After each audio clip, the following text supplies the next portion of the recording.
Hi and welcome to my channel. Today I'll be talking about the Cromwell trilogy, or the Wolf Hall trilogy as some people call it. These are the three books, and even though I will be talking about all three books, I won't be giving any spoiler warnings because these are historical novels that are based on true events, or they cover true events.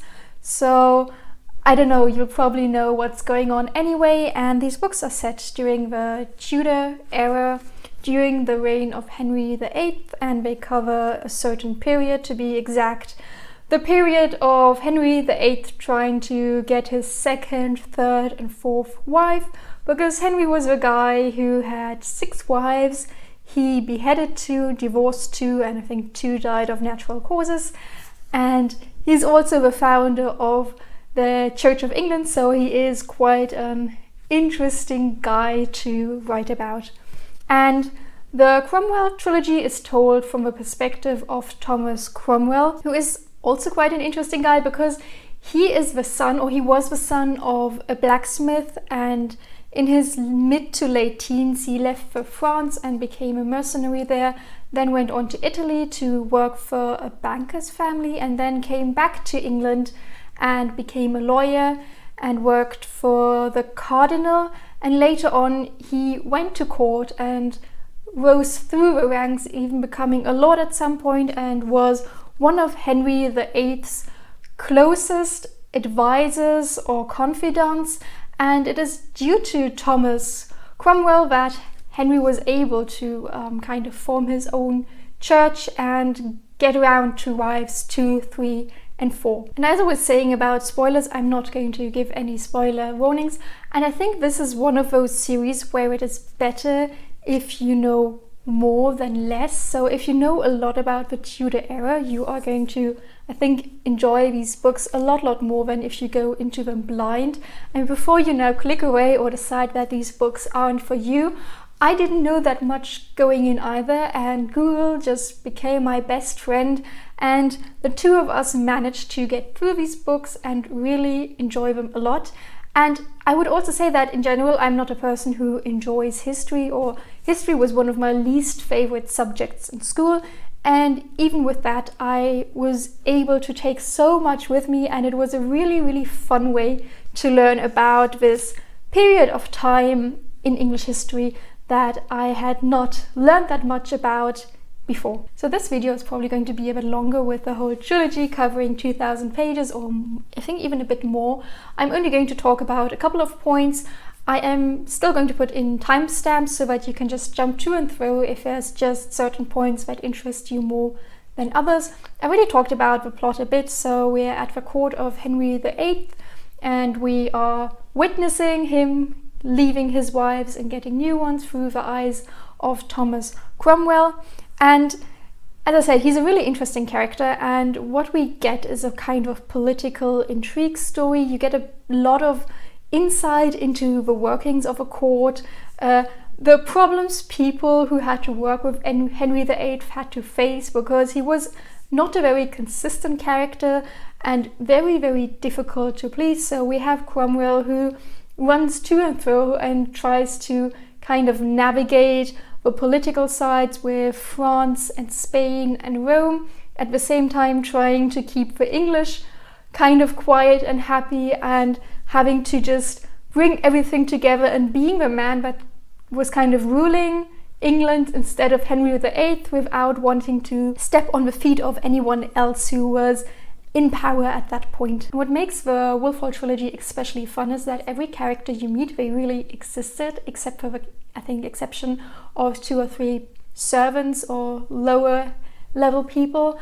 And every character, you can Google them and they will probably have their own Wikipedia page. And what Hilary Mantel did is she took all these real characters and these real events and just filled in the blank spaces or connected the events in a more coherent fashion. So she didn't really add that much to what really happened, but took reality and put it in a completely new way or showed it up in a really interesting and fun way that we as readers can enjoy. But if you aren't an expert on the Tudor era, I would really say have the internet handy when you pick up these books, because you're going to be bombarded with names, events and places that are really difficult to keep apart at times, because for one, the characters keep switching their sides, or friendships get broken up and there's intrigues and stuff, and people die and then new people get their titles, so you have to kind of keep an overview of what is going on, which is difficult if you haven't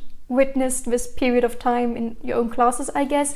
And the events are also just sometimes mentioned at the side, and I think maybe if you've gone to school or if you had English schooling, you might know a couple of these events, but if you haven't experienced the English school system, you haven't really heard that much about everything that was going on, and it just really helps to read 3 or 4 sentences from a different source and then get back to the book and kind of get a greater understanding of what is going on. Especially, as I said before, the great thing about this book is that all the characters are real. It is also a huge downside to these books, because we all know that there are certain names that are really, really popular for a certain period of time, and that there are 10 names and 50 people will share these 10 names. And we have the same thing in the Wolf Hall trilogy.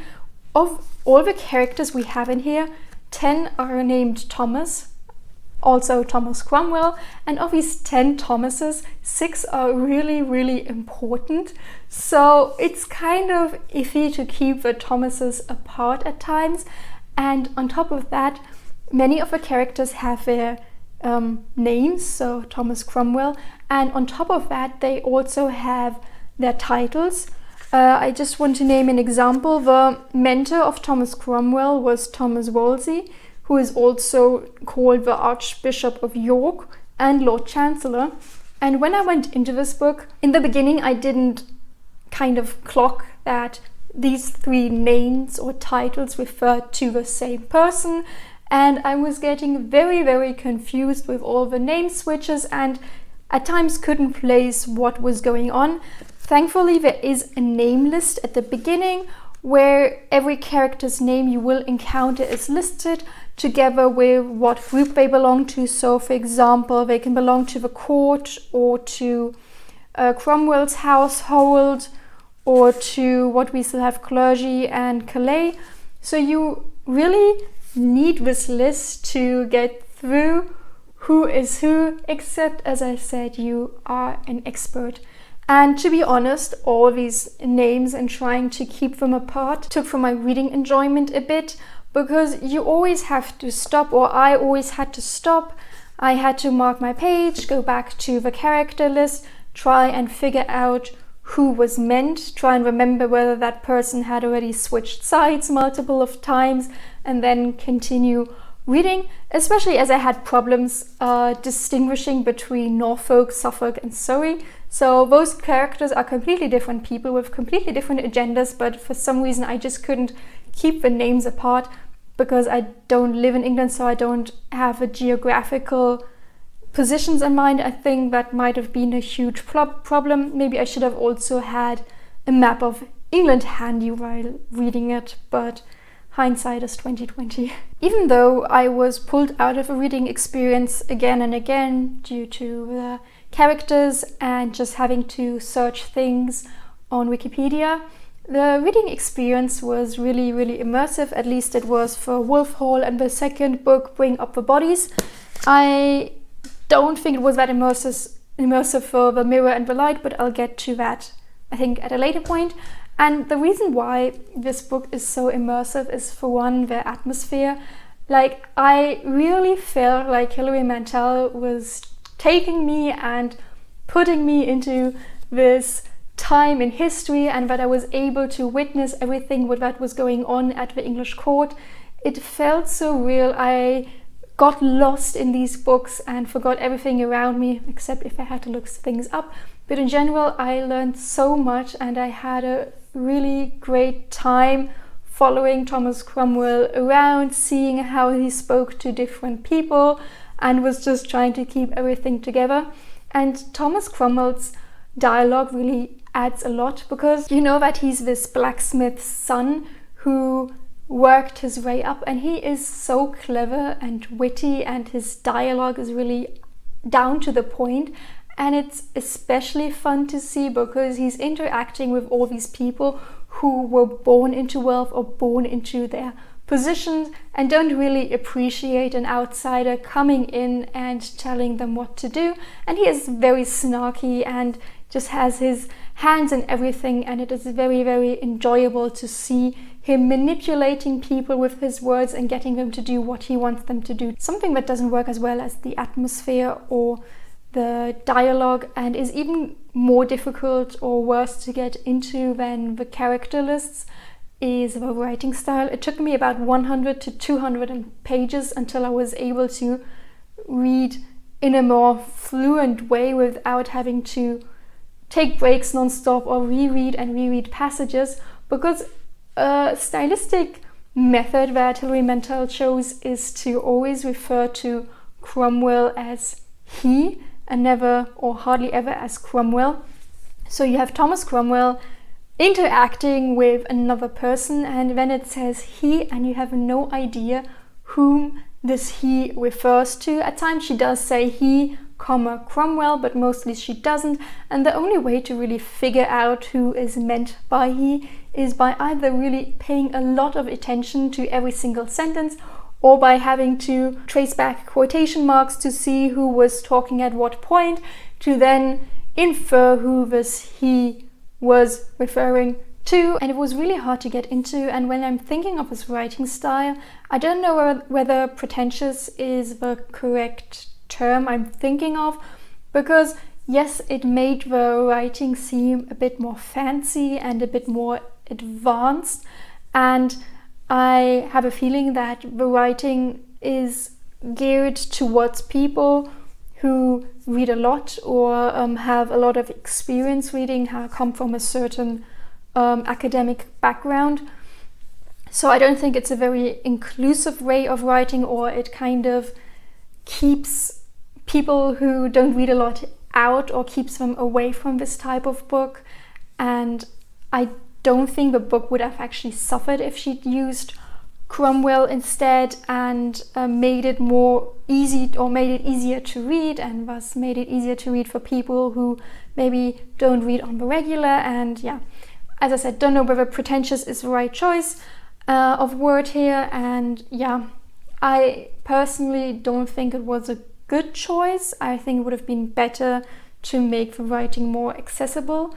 But in the end, it's Hilary Mantel's personal decision, and she will have hopefully had her reasons for going this way. Moving away from the writing style, I now want to talk a bit about what I personally learned from this book, because I did learn a lot, but these are just the main points. Because going into the Wolf Hall trilogy, I only knew that Henry VIII was the guy with the 6 wives and who founded the Church of England. And I mean, going in, I didn't quite agree with his decision to get rid of his wives just because they couldn't give him a son, especially as we don't know whether it might have been his swimmers that were the problem.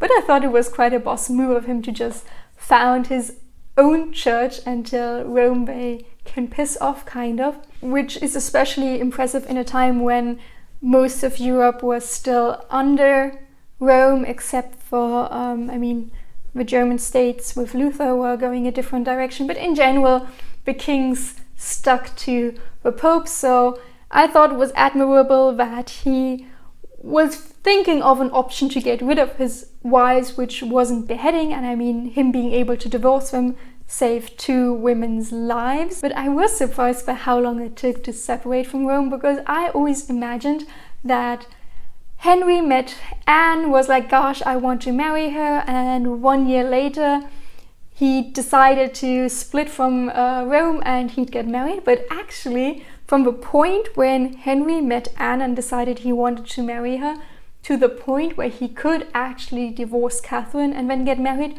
was a span of 8 years. Like, this was a huge political thing that took a whole decade almost to kind of get together, and I was shook, seriously. I could not believe the stamina that was involved. At the same time, I was shocked that in contrast to the Protestant church on the main continent, there wasn't a lot of ideological thought put into the Church of England. For example, we have Luther, who split from the church in Rome because he disagreed with the way that the Catholic Church was taking advantage of the poor and taking all their money, and he believed that there shouldn't be anyone between man and God, not the Pope or anyone else.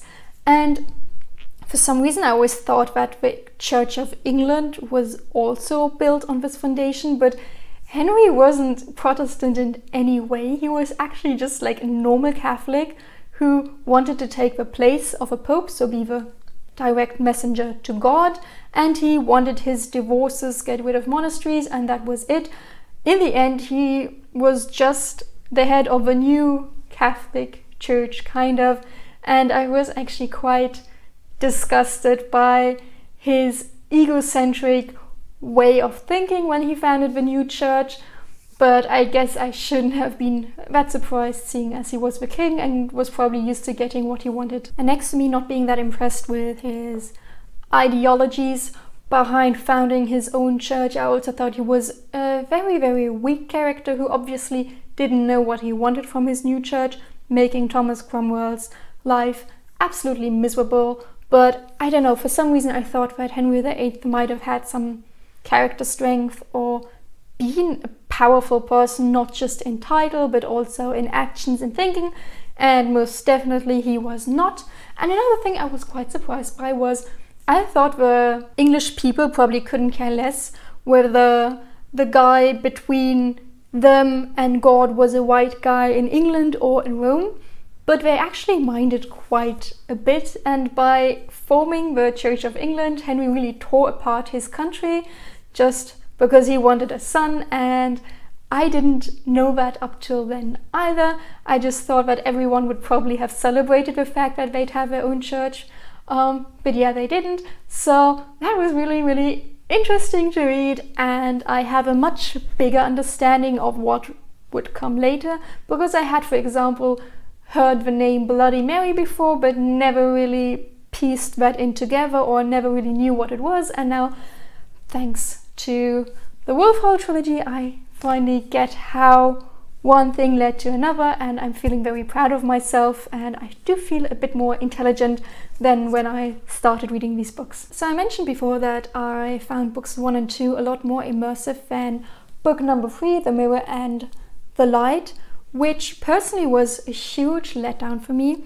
It has almost 900 pages, and in my opinion you could have scrapped the first half, so the first 400 pages or so, because I came to this series interested in Henry VIII, in his wives, and people getting divorced and dying, and in book number 3 I knew Cromwell was going to be executed, and he also knows that he's kind of on dangerous grounds with Henry at this point.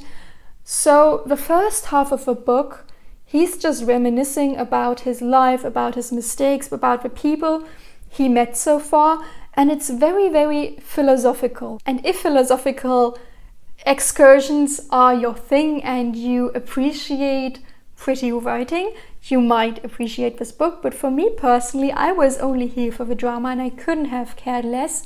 And as a result of that, I started this book in the first week of November, and I finished it in the second week of February, so now, because it took me 3 months to get through the first 400 pages. I always read like 5 to 15 pages, then I couldn't take it anymore, put the book down and read something else, and I just kind of dragged myself through. To be honest, I was thinking of DNFing this book the entire way through. I don't know why I didn't DNF it, I probably should have. Of course, in the end, I am happy that I finished it, because the second half of the book totally made up for the first half, but just getting to the second half was so bad, and I'm just so frustrated that Hilary Mantel made the decision to make it difficult to get to the exciting part of the book. as I said, I just couldn't appreciate this book. It was a real drag. I almost didn't finish the trilogy, so I'm very proud of myself that I finally did. Just to recap, I would absolutely recommend Wolf Hall.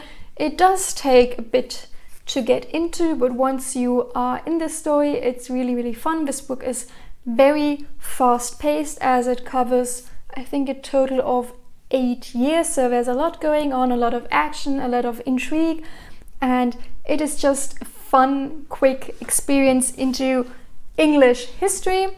Book number 2 only covers 1 year. I enjoyed book number 2 more than Wolf Hall, but I think that might also just be because I got used to the writing style at this point and just was a bit in the flow, also knowing quite a few characters better. This book only, as I said, covers 1 year, and it follows kind of Anne Boleyn's time and fall at court, and I think she's such a wonderfully dislikable character to follow, and I very much enjoyed our time with her. I don't know whether I would recommend the 3rd book. If you really like poetic writing or you really want to read how the story ends, pick it up. Otherwise, if I had known it would be such a drag, I probably would not have bought it. Exactly. I want to thank you so much for watching my video and watch me rambling about these 3 books. I hope you enjoyed my take on them. Please like this video and subscribe to my channel, and I hope to see you again soon. Bye.